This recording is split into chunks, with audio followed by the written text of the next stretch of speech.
Hello, GamingNoodle here with a review of Final Fantasy XIV: A Realm Reborn.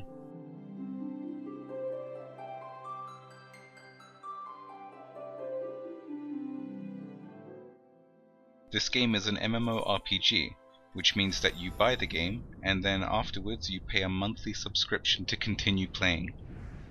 The premise of the game is that once you create your character, you are thrown into a world known as Eorzea, 5 years after an event that almost wiped out the entire world.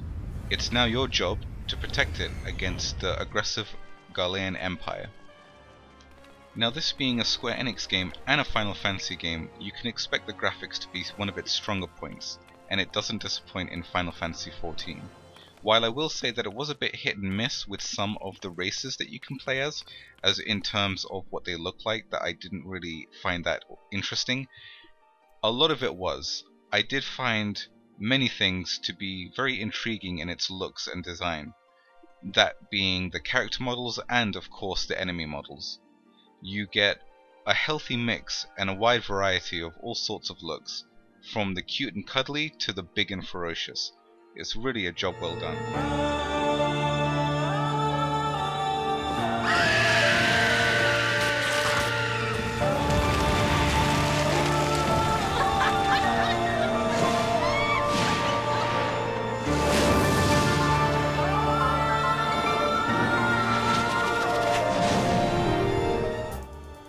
The animations are also right up there with the graphics.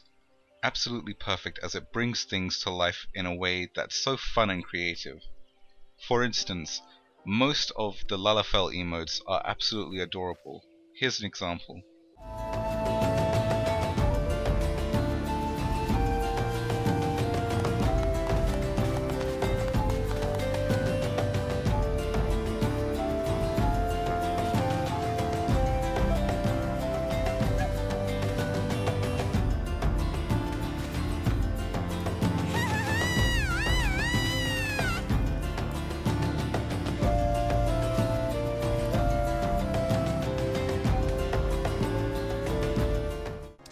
Other things of note are, of course, the armor models and the weapon models, but particularly the armor models. As I played through the game, I was a black mage. The robes in the game were perfect in design. It's exactly how I wanted to look as a spellcaster. Just really great designs. The weather itself is something to note as well, as there can be snowstorms, blizzards, and thunderstorms, all sorts of things. And when the wind blows, it doesn't just blow randomly, like it actually affects your character. You'll see your hair move in the same direction as the wind, and also the clothes move. That also happens when you cast spells as well, which makes it very fun to watch. The music in this game, I'll let it speak for itself.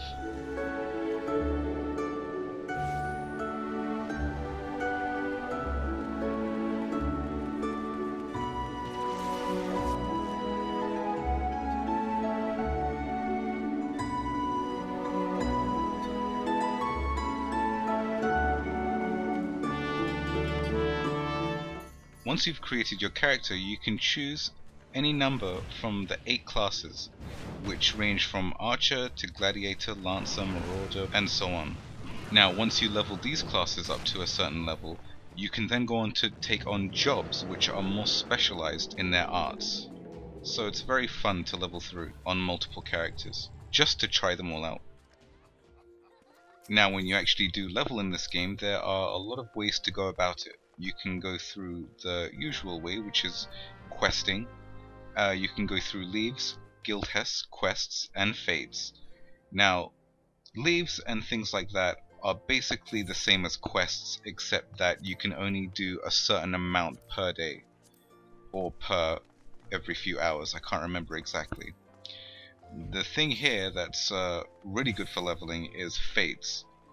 Now, what fates do is anywhere on each part of the world you are, each map that you're on, a fate can spawn. Now, what this means is that an objective happens where if you go to that place on the map, there will be a monster or multiple monsters where you can kill them. Once you do that, you'll get an amount of money and experience equal to the amount of participation that you held in the fight. Now this can be a very quick way to level up. In fact, I think as of right now it is the fastest way to level up, if you continue to do fates over and over again. Although I wouldn't suggest this because it can become mind-numbingly boring after a while if that's all you do.